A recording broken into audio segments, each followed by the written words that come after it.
اب ہمارے لوگ بیعت ہوتے ہیں، بیعت ہونا اچھی بات ہے نا، کسی سے نسبت اچھی بات ہے نا، نسبت اللہ والے سے ہوتا نا، اللہ والے سے ہوگا تو اللہ والا ہوگا نا۔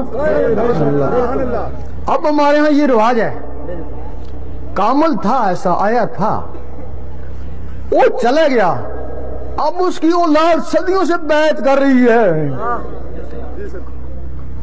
یہ ولایت وراثت نہیں ہے، اگر وراثت ہوتی تو نبوت ہوتی نا، ہر نبی کا بیٹا نبی ہوتا ہے نا، اگر نبی کا بیٹا نبی نہیں ہو سکتا تو ولی کا بیٹا ولی کیسے ہو سکتا ہے؟ اگر کوئی ہوگا ایک ہی ہوگا نا، ساری پشتیں تو ولایت نہیں ہے نا۔ بیعت کا حق ولی کو ہے، صرف ولی کو ہے بس۔ اس دنیا میں 360 اولیاء کرام ہر وقت ہوتے ہیں، 3 کتب، 1 غوث، 40 ابدال ہیں، ابدالوں کو بھی حق نہیں ہے تم کو بیعت کریں، صرف غوث اور کتب تم کو بیعت کر سکتے ہیں۔ جب پوری دنیا میں 4 ہیں تو بتاؤ اس محلے میں پتہ نہیں 400 ہوں گے نا جی۔